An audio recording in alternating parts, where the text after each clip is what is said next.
about switching from my Sony a7R III to the new Canon R5 because I want to see which camera is right for me. But I'm kind of hesitant about switching because it's expensive, it's a pain in the butt, you have to relearn your camera and get that muscle memory and back, and plus, selling your gear can be a pain in the butt. If you've ever tried to sell something online, you definitely know what I mean. But thanks to our sponsor KEH, that last part is super easy because KEH will take your gear, they'll analyze it, they'll give you a quote, and they'll let you ship it for free to them and make the selling process simple. If you want to know more about KEH, look down in the description, we have a link below. If you're looking to buy some gear that someone else is unloading, you can use the coupon code TNC20 to get 5% off. I've got this set up for wildlife, so. I took my first set with each camera's native 24-70 f2.8 lens. To me, it's the most important lens in the system, so it better perform flawlessly. Okay, Maya, go up where there's dirt right there. Let's see what kind of light we have here. It's so pretty. A lot is riding on this test. Will the eye autofocus lock into place even in heavy backlighting? Are my favorite 3 portrait lenses contrasty enough? I switched away from the Canon in 2017 because it didn't have the dynamic range I wanted. Is the new Canon R5 good enough? Let me make sure that looks good. Yes, it looked great, even zooming into 200%. It's hard to see any difference in the Sony and Canon 24-70 f2.8 lenses. Maybe the Canon's a tiny bit sharper, but in the real world, tiny variations in the focus point and the environment make a bigger difference than the quality of the lens. The truth is, any pro should be happy with either. Let's get back to shooting. Take like a step that way, and then 2 steps back. Give me a little more twist. Yeah. And then twist your waist a little, yeah, like that. Looking good. These look so pretty. I like that one. Well, guess what? I have a rate button. Boop, boop, boop.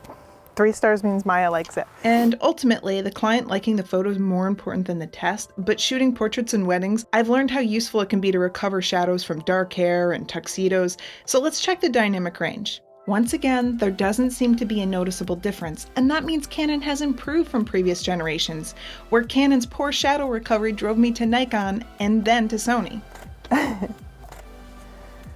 And take a deep breath, go.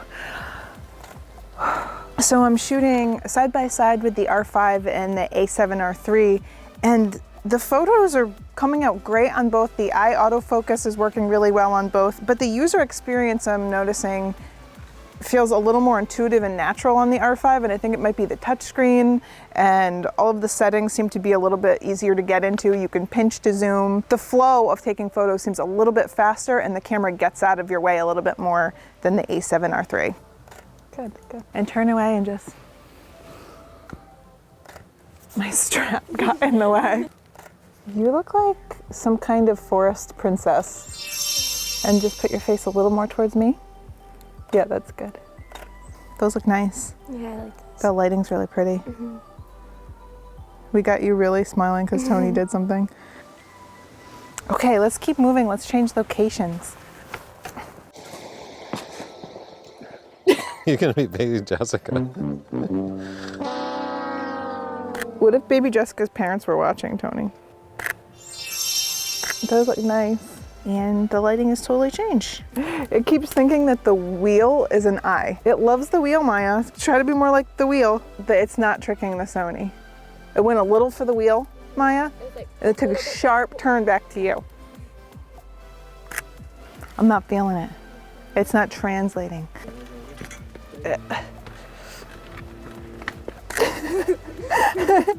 That hurt you?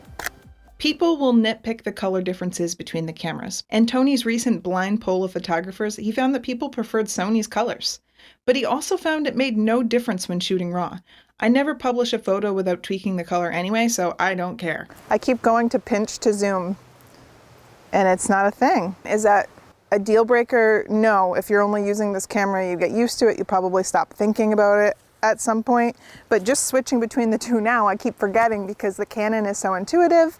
I'm used to pinching and zooming on my phone all of the time, and then I come to this and it's a mix of like being able to use the touch screen. You can drag your finger around to look around the photo, but you can't then pinch to get closer or pinch the other way to zoom out. So it's the little things sometimes.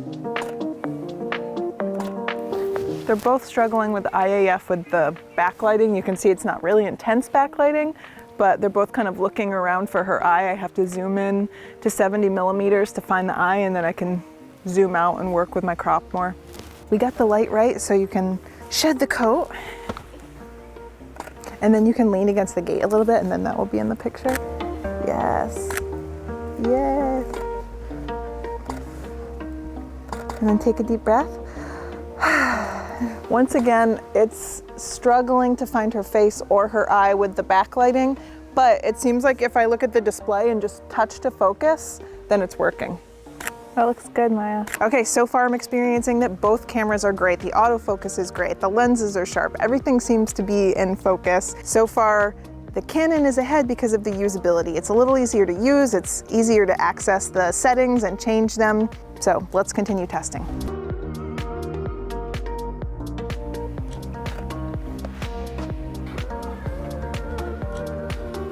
And look a little more over here.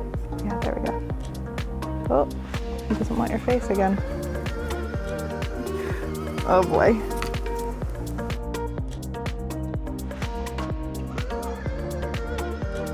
Wanna see? Isn't this pretty? Scroll with your finger, zoom in very easily. Look how nice this screen is too. Those are nice and sharp. You can see every little detail. Look, Maya. I love this user interface, and it's so nice that a client could swipe and zoom through their pictures on the back of the Canon intuitively. With the Sony, they'd require a lesson on using the buttons and dials. Wish I was taller. Oh, really nice expression, Maya. Just to give you an example, if you think that I'm being dramatic, let's look at the difference here.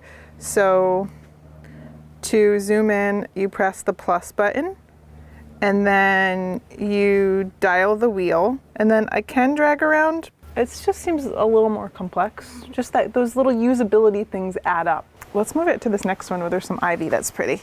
The eye autofocus on the Sony seems to be working a little bit better on this setting, so that's interesting. Yes. That's great, Maya. Just put this arm, yeah. Wow, you're a natural. I like that one. You like this one? Let's take a few more. And I'll have you just stand up a little bit straighter. Thank you, Maya. You understand the needs of a very short photographer. What a good model. No wonder why I need my shutter speed to always be so high. I'm always on my tippy toes. Another really important part of choosing a camera is choosing which camera has the best lenses available for you. So when I'm shooting portraits, I use the 24-70 a lot, but I also use a 70-200. So I'm gonna switch to those. I'm really excited about the fact that Canon has this new super tiny 70-200. Look how small it is. Okay. I know people talk about Sony being a smaller camera, but once you have lenses on like this, you really don't notice much of a difference in the overall weight. I'd say that Sony just does feel smaller in the hand, and Canon feels a bit fatter. It's got this deeper grip. I do like that. I do like the deeper grip, and I like that it's a little bit chunkier. Whoa, this lens is nice. All right, let's check these out and see what's happening. Don't come at me. That's what this one says. Don't come at me. Zoom back, both lenses show great color and contrast. Zoomed into 200% at 70 millimeter, they both look great. You can see I didn't exactly match the subject distance, but the Canon still is definitely sharper. There's more definition in the eyelashes and the skin. Canon's always made the best lenses in my opinion, and I'm thrilled I finally have a professional grade camera that I can attach to them. Still, I don't think any portrait client is ever going to notice the difference, especially after adding a little sharpening and post-processing and whatever you want to do. What's it like having like a very little aunt? It's like a little mini aunt. You can literally take her anywhere. Yes, yes. Serve those senior looks. Can I just say, eye autofocus is such a nice feature if you're taking portrait photos, because you can compose however you want and the eye is always in focus. It's so fast. The last lens I'm gonna try are the 85mm lenses. Now Canon has an f1.2. And you can tell this is a fat boy. This is all lens hood to be fair, but it's a chubster. And this is the Sony 85 f1.4. I'm gonna shoot with both and see if that little difference in aperture makes a big difference in results. Ooh, this 85, I can feel the little motor going. going, it's going. But it seems to be snapping into focus. Everything looks good. It's much smaller. Let's compare the Sony 85mm f1.4 on the left to the Canon 85mm f1.2 on the right. When I zoom into 100%, the Canon's a little sharper. There's just more fine detail in the eyelashes. On the Sony, the eyelashes a little smudgier. Some portrait photographers complain about pictures being so sharp they're unflattering, but I'd rather capture the extra detail and reduce that clarity in post at the client's request. Looking closely at the Sony 85mm f1.4, you can see it has a bit of that 80s glamour glow to it because it's just not that great wide open. Let's zoom into the fabric. Here you can see red fringing around the fabric, and I'm not sure if it's chromatic aberration from the lens or moire because the Sony sensor lacks an AA filter. Either way, the Canon R5's results require less editing, which is great news for any working pro. Let's look at the bokeh. The Canon is a half stop faster, and I was hoping to see noticeably more blur. It's a little smoother, there is a difference, but would anyone notice if we didn't show them side by side? In low light though, the Canon could gather a half a stop more light, which will produce noticeably cleaner images, so think about that. Overall, the Canon lens wins because you get what you pay for. The Canon 85mm f1.2 is $2,700, which is $900 more than the Sony 85mm f1.4. So far, both cameras are performing so well that I'm not really sure which one I'll choose yet. If you're considering switching systems, you should watch the rest of my series, but you should also click the link down in the description below because KEH Cameras is making an entire blog post about switching systems.